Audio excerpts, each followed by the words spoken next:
pakinabang sa sambayanan. Walang pagod na naghahanap ng pinakauling balita. Pinakamainit na impormasyon para kumpleto ang iyong kalaman sa bayang kinagalawan. Makinig lamang sa Aksyon! Aksyon Radyo!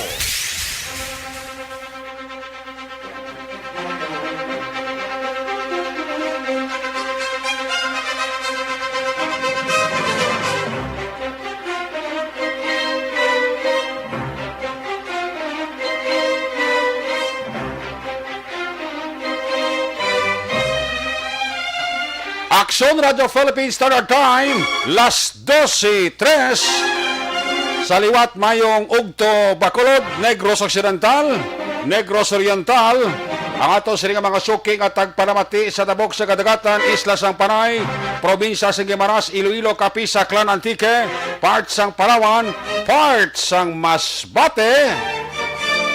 Sa kuto malabutan sa aton sining broadcast liwat kamo namon nga ginaabi-abi. Welcome sa inyo palatuntunan. Balita banat bulig sa ugto.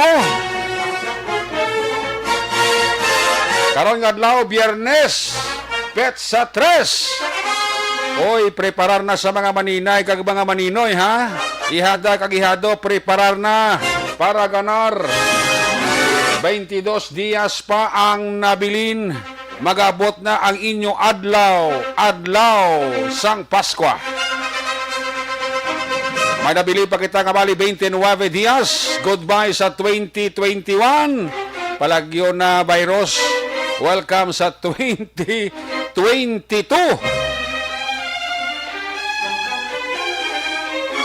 Para sa mga politiko kay eleksyon na. Ang inyo sininga palatuturan balita banat bulig sa ugto. Liwat na nga magapangalagad buylog nato ng puwersa sa aton sininga mga patrol unit reporters.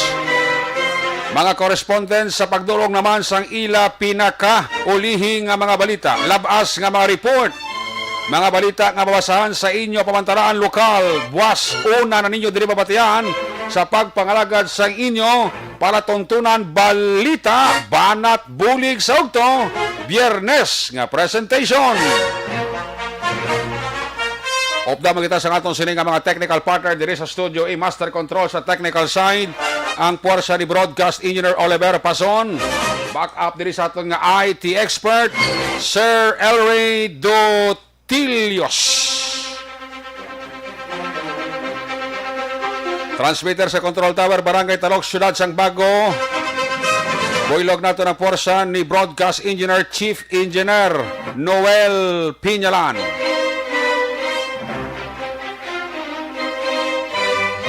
Sa ngalan sang inyo sini regular anchorman sa sininga palatuntunan, Action Rex Cantong. Ako naman si Action Eric Magbanwa. Hasta kita 1:30 sa pagdulong sa inyo sang mga aksyon balita. Sa gitna ng aksyon, sa harap at likod ng tunay na pangyayari sa aksyon balita, mga bagay-bagay na dapat niyong malaman. Kami ang inyong mata sa loob at labas ng maaksyong buhay. Ito ang aksyon, aksyon radyo.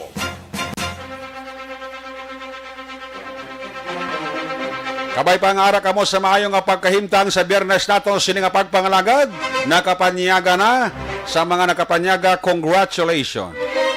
Sa wala pa makapanyaga, tingwa inyo gid nga makakaon para layo sa gutom kag supay. Sa nga nagapangita pala pananyagahon, sige lang, diska-heart lang gamay. Para baka chibog. Sa mga nagapanyaga, sa bago lang tapos kapanyaga, itutok na ang inyong mga dulunggan. Dugay-dugay report na gikan sa aton sining mga patrol unit reporters, mga labas nga balita. Para maideya ang aton nga mga kaaksyon, bantayan ninyo ang balita gikan sa Kapitolyo Provincial. Dalo ni Aksyon Brian Morden, Mayor Gostilo San Carlos, wala kabalo. Sang Rey ko sang face to face sa iya syudad, pero suportado niya. Bantayan naman na balita gikan sa New Government Center. Dalo ni Action Art tay hupon, punong barangay DG Tanista ginkonfirmar ang pagperma sang clearance para sa natalana nga pag-umpisa sang limited face-to-face classes sa Alangilan National High School. Bantayan man ang balita gikan sa Negros Occidental Provincial Police Office. Update dalo niya ni Action Albing Graba. Pila ka mga miyembro sang social workers sa Banwa kag syudad ginpaidalom sa seminar sa kampanya sang mga kapulisan sa 18 days to end violation against women. Iyaman dalo ang balita sa patrol. Pedeya hugot garagabantay sa posible pagsulod sang illegal nga droga sa holiday season.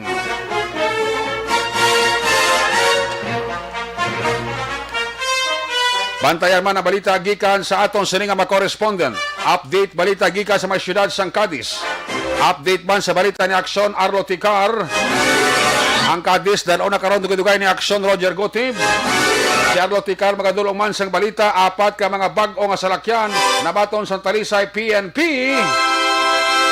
Si Action na Nelson Pateño itry taman karon nga malabot ang iya sini nga signal.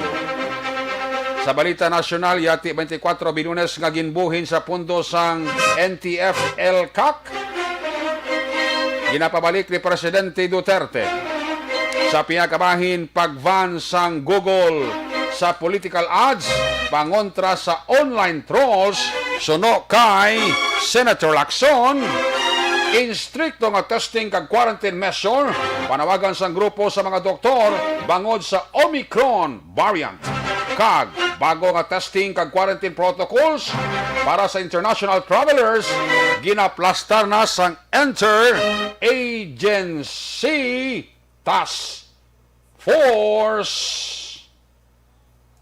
Aksyon, balita, banat, huling.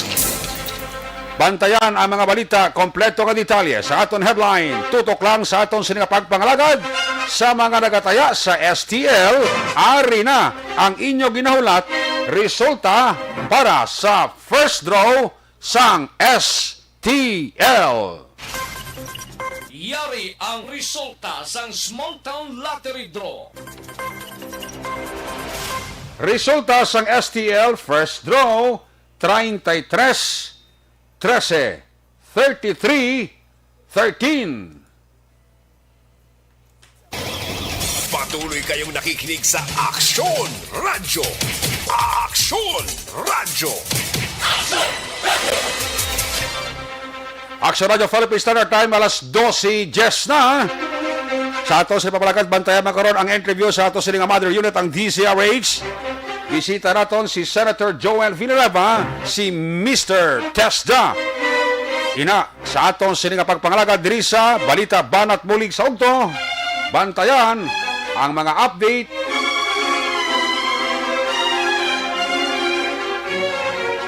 kag mga balita. Magbalik ang Aksyon Balita Banat Bulig. Pagkatapos lamang sa pilang importante nga mga pahanumdum.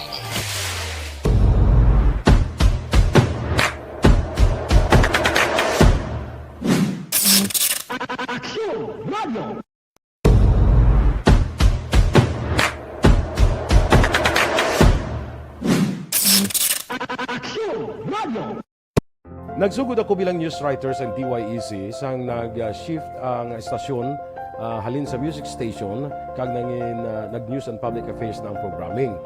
Amo to nga panahon nga kadamo gid sa mga kudita nga natabo against the Cory administration. Amo man to nga panahon tama ka aktibo sa Sparrow unit sa NPA. Abi ninyo bisan adlaw ang mga pulis ginapangtiro, ginapang-liquidate. May mga inkwentro nga katabo sa tunga sa NPA kag Sparrow unit even at the downtown area. Amo ni ang mga panahon nga tama ka peligroso sa sitwasyon even for us in the media industry. Pero sa piyak sa mga pagtilaw, sa piyak sa mga panghangkat, kag sa maabot pa nga mga trials sa amon sini nga profesyon, padayon ang aton nga serbisyo. Sama-sama tayo, Pilipino.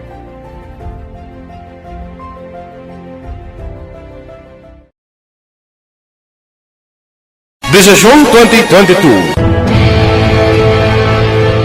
Ito po, tatandaan nyo, kasi itataga po natin ito sa bato. The last man standing is a woman. Ang pagiging presidente ay destiny na kaloob ng Panginoon. Marami nang nangarap, marami nang naring nabigo. Wala nang dilaw, wala nang pula, wala nang orange, o kung ano man ang kulay mo, maawa naman tayo sa sambayan ng Pilipinas. And because we all agree that we shall be the change that we want to see in the world, let us show the world how it is appropriately done. Desisyon 2022. Definitely, you know what they say, Battle Royale. Definite super Battle Royale. Palayo mo ba ito? Sus, sa pakatuig. Sabo pa rin matinapo, subungadaan. Desisyon 2022 sa Aksyon Radio Bacolod. Ginhawat ang himo sa mga health protocols. You cannot treat Bacolod as an island. It is part of Negros Occidental. It is part of Negros Island and it's part of the Philippines. Ang problema kita. So let us avoid something like that again. Kinahanglan maapilar ko sa gihapon sa inyo sa pagtunod strictly kag ang mas gradually. Ang kada botante ang may gahom nga magpili sa mga lideres sa pungsod. Ang kada kandidato ang dapat kilalahon sang husto. Ang kada botante ang may kawalingon nga desisyon. Desisyon 2022, the pre-election survey. Himanuon ang pulso sa publiko, kilalahon ang magidalantaw nga magpapili sa maabot nga eleksyon. Desisyon 2022 sa Aksyon Radio Bacolod, ang pinakauna nga pre-election survey sa siyudad sa Bacolod kag probinsya sang Negros Occidental. Bantayan na resulta sa pre-election survey diri sa #1 AM radio station sa pinakaulihing nga survey sa Nielsen. Aksyon Radio Bacolod, #1. Desisyon 2022 sa Aksyon Radio. Ang elementary nga evacuation center na concern din baha man. Uy, kasi tinagaman apat kumansaka ang tubig. Actually, ikaw po Hindi mo medyo mataas na ang tubig. So, ulat nato nga pasiwala nga ng traffic to or nag-transit dito sa sulod. Ang continuous rain ang nag-sagbit sa factor sa pagsaka sa sining tubig sa subong. Kunyo 4/2021 sang formal na ginanunsyo sa Pag-asa ang panahon sang tig-ululan o kon rainy season sa Pilipinas. Gani ilauman ang maulan nga panahon umpisa subong tugtog Nobyembre 2021. Ang Pilipinas sa mayar sang early warning system para mahibaluan ang lakat sang panahon. Gani wala sang rason nga hindi kita makapreparar karon ni rainy season. Yari ang pila ka mga action tips nga dapat mo may baluan karon nga panahon sang tig-ululan. Kung nagapuyo sa lugar nga masabi ginabaha, mag-monitor sa balita para sa anunsyo sang Pag-asa sa lakat sang panahon. Isa sa pinakapos nga pamaagi para malikawan nga magsulod ang baha sa balay among paggamit sang sandbag. Ang sandbag ang isa ka sako nga may unod nga balas nga pwede ibutang sa pertahan o kung ginaagyan sang tubig para temporaryo nga makontrol ang pagsulod sang tubig sa inyong nga balay. Antes naman ng rainy season, dapat nakapreparar ka na sa pagkaon, flashlight, pito, kandila, hygiene kit, power bank, transistor radio, importante nga mga dokumento, kag iban pa nga kinahanglanon. Ini ang dapat isulod sa go bag nga dapat ibutang sa isa ka lugar nga mapus kuhaon sa tion nga kinahanglan nga mag-evacuate. Sa tion sa pagbaha dapat butangan sang tape ang saksakan sang mga outlet kag ibutang sa mga taas nga mga lugar ang appliances. Kunyara sa evacuation center, dapat man nga ipatuman ang minimum health protocol, face mask, face shield kag social distancing batok sa COVID-19. Sa panahon sa tig-ululan, dapat man proteksyonan ang ikaayong lawas batok sa pila ka mga masakit, kang isang dengue, leptospirosis, cholera, typhoid fever, hepatitis A, influenza, kag iban pa. Nagpanugyan man ang DOH kay pabili ng proper hygiene kay pag-inom sang limpyo nga tubig. Lutuon sang gusto ang pagkaon para malikawan ang contamination. Maghugas sang kamot antes kag pagkatapos ang kaon kag matapos nga mag-usar sang banyo. Likawan man ang paglangoy o kon pagtubog sa baha. Kini sa Action Dale Salazar para sa Action Tips nga nagapahanundong nga maghalong sa tanan nga tion.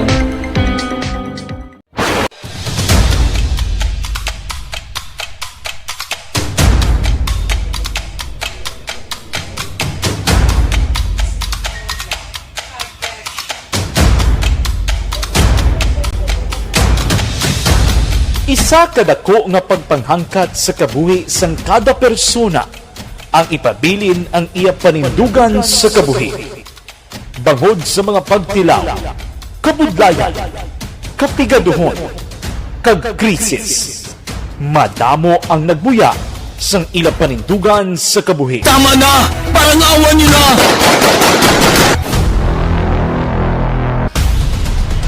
Apang ang DYEZ Aksyon Radio Bacolod sa sulod na sang 52 katuig padayon nga komitido sa panindugan nga mag-alagad.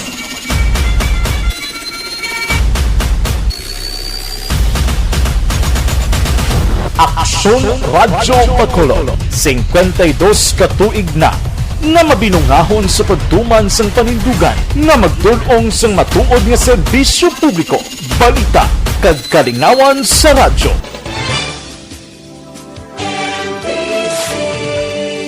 Manila Broadcasting Company. Sa balita, komentaryo, issue, serbisyo publiko. Aksyon Radio! Sa Bacolod, Aksyon Radio! Aksyon Radio!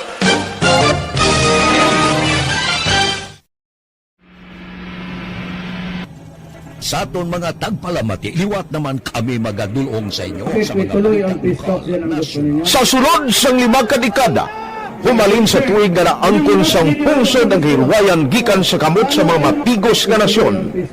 Kita sa gihapon ang nagaugyon, kahapon subong kag sa palaabuton.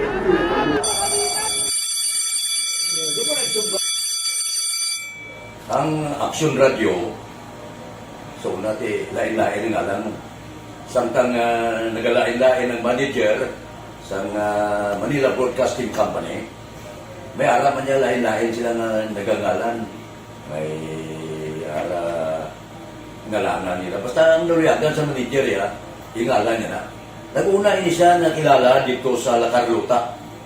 Pagkatapos, yung sa dito sa Bacolod, amo na nagtulukaw na ang nagkalain-lain ng mga manager, Boy Robles, si Cunipo, naging manager, sila ni Hanggayo, si Johnny Bere, si JJ Ocampo, kag subong si Miss Nuna Di Maala Magbanwa. Ang sadto magamay nga community radio station ang ginpasira matapos nagpanindugan nga ipalapnag ang kamatuoran kag buligan nga mauntat ang pagpamigos sa katawhan. Ang DYEZ actually, Aksyon Radio, karon sa una nag-start din siya as a music station. No? This is the first music station dito sa siyudad sa Bacolod. No? When it was launched in 1969, it was a music station. Pero dito nakilala to damo yung mga sikat na DJ at that time. No? Sa 1986 or 87, ang Aksyon Radio, because of the entry sa mga FM stations, nag-amat-amat na nag-decide to transform itself into a news and public affairs station. No? That's why yung remain na naman amat ang namisulod. Ako started as a news writer. So, dito na nag-start sa mga 86-87 ang news and public affairs sa Aksyon Radio Bacolod. No? Kag baka sa mga fire to my part because the year nga nagsulod ko, nagdamog ko dito at that time. No, simple ni Presidente Aquino upon assumption into office pagkatapos sa EDSA Revolution. So, nagdamog isa. Balik din sa itong pagpagalakat, isibo na orasan sa iyo Marino, Aksyon Radio Philippine Standard Time, las 12:21 na. O si Engineer Arthur Normandy, dira sa may Puente Villa sa Division Barangay Taculing, naga-monitor gid sa ato no. Opo na dira nga mga kabataan, kapihan da si Engineer Arthur Normandy nga gwapo da. Kapihan sa iyang anak, basi may chimpo mga pi kami da karon. Sige, check na mga report na gikan sa ato siring ang mga patrol unit reporters. Unahon ta ang report. Aksyon alming graba sa patrol. Philippine Drug Enforcement Agency hugot nga nagabantay sa posible pagsulod sa iligal nga droga sa Unitide season. Yari ang report. Opod kay Aksyon alming graba sa patrol. Aksyon almin. Aksyon Eric, ginaumpisahan na sa mga katapos ang Philippine Drug Enforcement Agency ining pagpatigayon sa ginatawag nga sweeping operation paagi sa interdiction sa mga terminals diri sa siyudad sa Bacolod kag probinsya kasunod sining nagahilapit na nga holiday season. Sunod diri kay PDEA Negros Occidental Head nga si Nicolas Gomez sa panahon nga kaangay sini like Christmas kag iban pa, hindi malikawan nga may mga illegalista na naman from Manila nga nagatinguhagid nga magpadala sang illegal nga droga o kung iban nga mga kontrabando para sa pila ka mga lugar sa pungsod like Western Visayas na lakipan diri sa siyudad sa Bacolod kag iban pa nga bahin sang probinsya sa posible nga ikapadala bala aksyon na Eric sa courier services, rolling cargos kag iban pa nga mga salakyan. No, correct. O rason sa karon aksyon Eric sunod di kay Gomez kumpisahan na sang sining hanay ang ining kinatawag nga interdiction operation paagi sa pag-checkar sa mga bus terminals kag airport.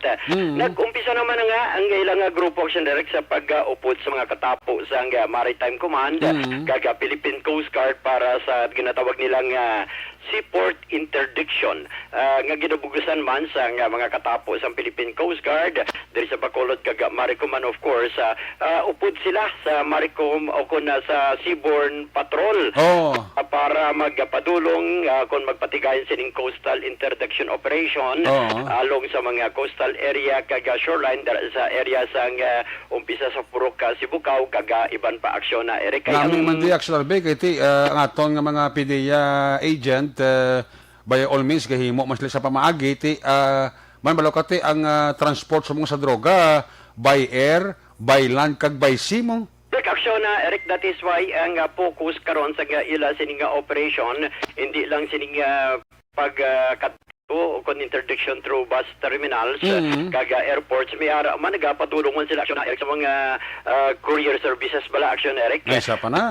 Dalaman ang ining ginatawag man nga K9 kag upod sa K9 unit aksyon na Eric. Tingala ko ba kusa ko hindi pa intercept sang PDEA kasi kay kongresan di naman sila mapasok kay kakulang sang magluwas sa manpower ti equipment bala nga mag monitor bala sa mga nagapadala ni sa mga parcel ni bala nga mga packages bala aksyon almin.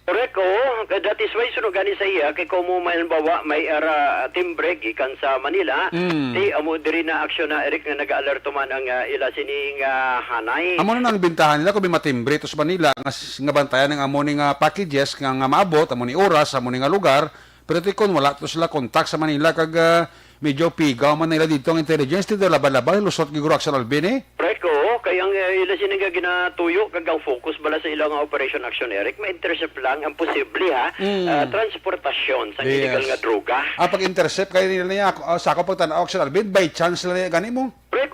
By chance naman na kasi sinabi nga monitorong ito lang sa Manila ito nga dubantayan ginila ti mabulubudayan sila pero by chance ko sa pagi sa ilang mga asset dito kag daw positibo mga asset dito laban man sa intercept pero kung daw pigaw ang asset kag intelligence dito laban sa lusot lusot gidya kayo may ara pag ano mga fishing boats bala.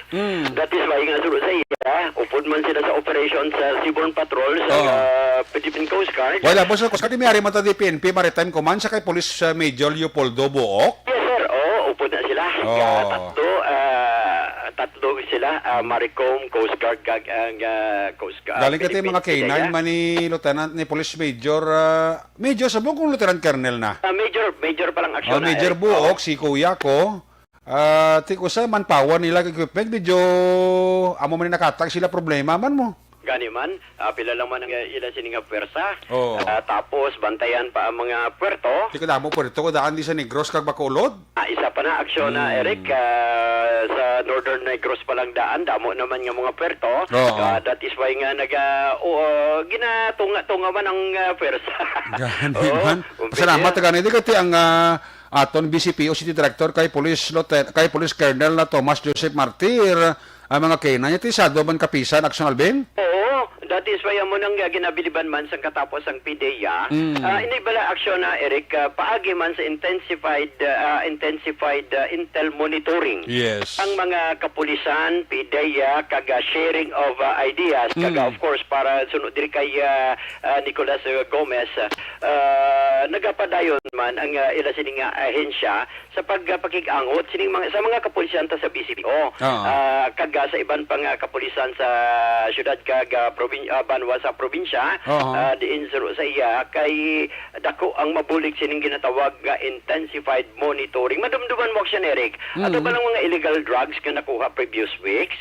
Atong 2 million sa Barangay 16. Masobra 2 million, masobra 800,000 nakuha sa Kabulakan bala sa Barangay Singkang Airport. Dara sa syudad sa nga bago nga balor 1.2 million pesos nga illegal nga droga sunod kay Gomez iya resulta sa intel sharing sa different intelligence operations ng gobyerno like ining mga kapulisan kag upod man ang mga barangay officials sa banwa kag syudad. That is why madinalag-on ang ining nga operation. So gani sa bisan kag may nga operation